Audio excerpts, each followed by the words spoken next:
Okay, now let's say we want to create a pivot table where you want to give a range of prices instead of just simply saying minimum price and above that.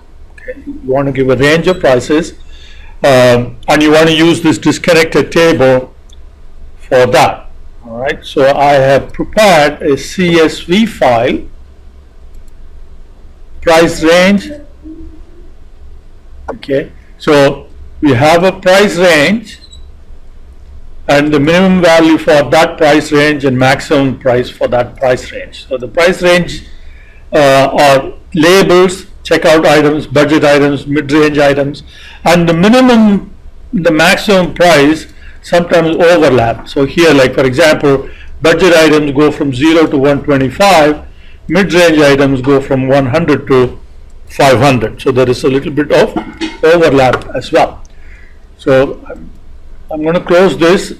Alright, so I want to bring in that CSV file into our data model. Okay, that's the first step, right? And we did this once before. Let's do it again, and we do it with data from other sources. Okay.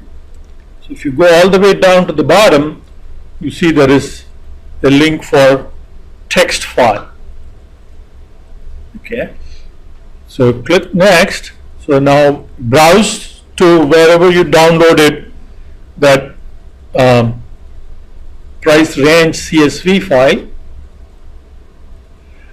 You have to change the file type. Okay, a TXT is the default, so you have to change it to CSV, and then you can select price range.csv. Okay. All right. Right now, the first row, which is actually the column header, is also included as a legitimate data row. That's because this is not checked. So you have to place a check here. Then the first row will be used as the column header. Okay, so now we have the 3 columns of data, the name of the price range, and for each price range, what is the minimum price and what is the maximum price. Click OK.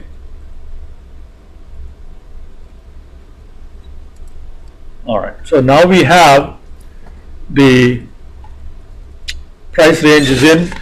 Now we need measures now. So the first step is to populate the table. Second step is to create measures to capture user selection. So if user selects budget items, then that should be your minimum price, that should be your maximum price. If user selects deluxe, then that should be your minimum price, that should be your maximum price. So you need 2 measures, one for the minimum and one for the maximum. So range min. Okay, I probably used a different name in the notes, but anyway.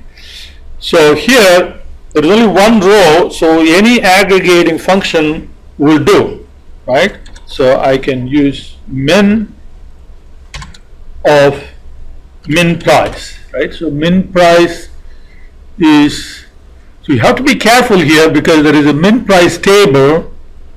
Okay, and that's what that is. You don't want that. You want the min list price. No, wait a minute. Min list price is a measure. So you have to be careful. So here it is.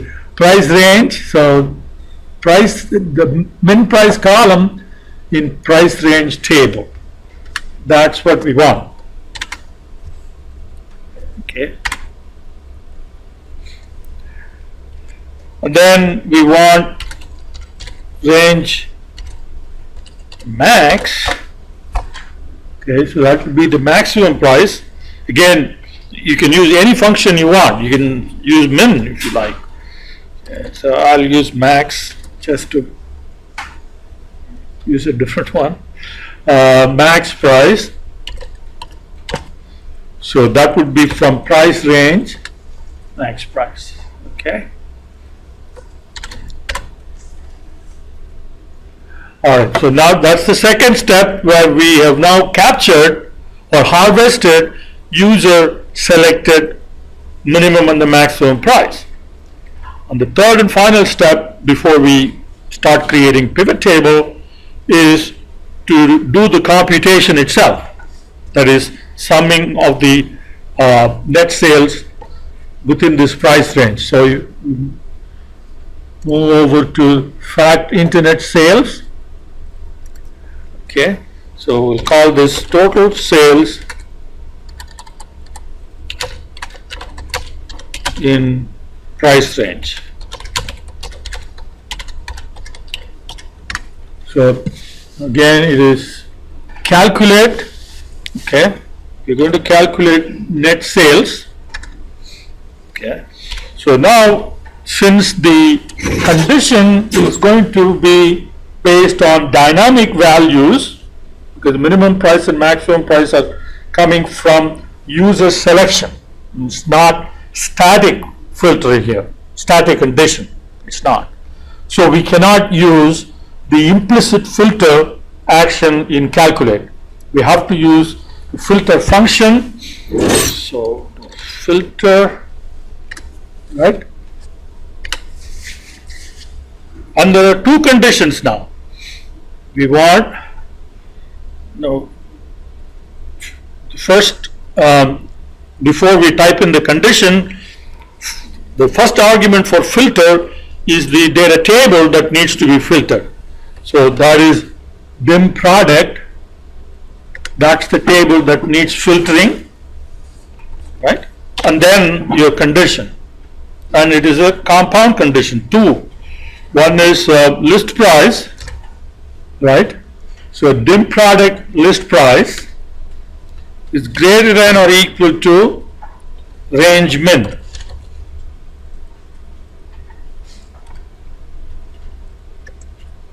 Okay. So now we have the second condition, and in filter action, the second condition should be entered with two ampersand signs. That's how you compound multiple conditions. So again, list price, okay, less than or equal to range max.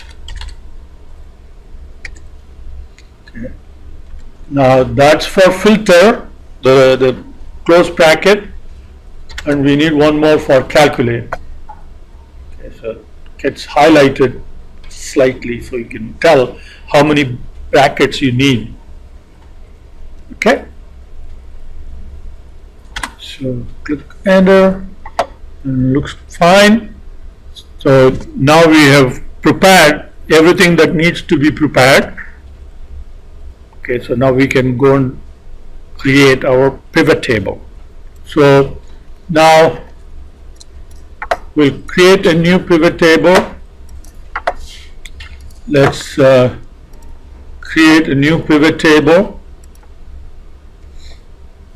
Okay, and let's use product category name. All right, and then we will use the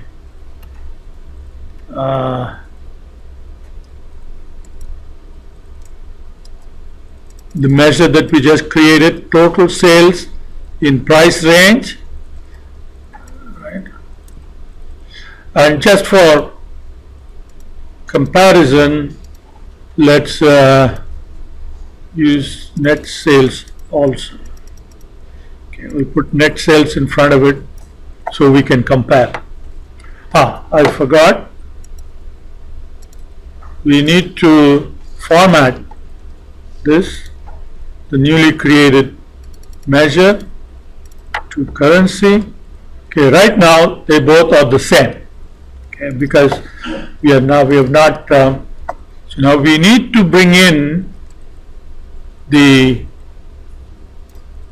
price range, okay, we need to bring in the price range as a slicer. Add slicer. Alright, so there it is. Now since it is, the reason why we get this error here is because the tables are not connected. So it's saying, okay, relationship between the tables may be needed. It's giving you a warning, which we already know that that's disconnected table. We really don't want a relationship there. So it is kind of annoying, so you have to exit out.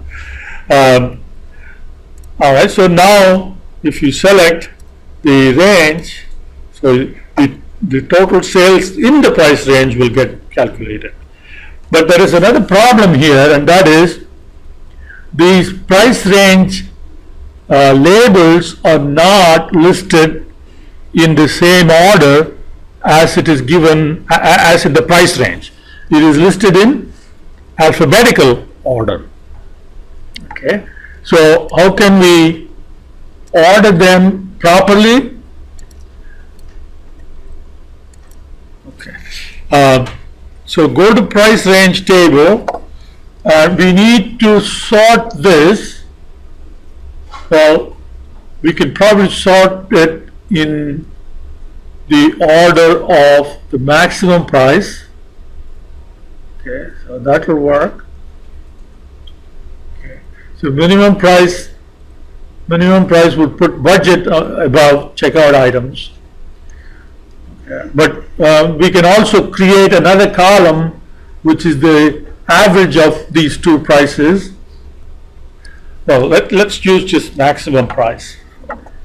So head on back to here. Oh no.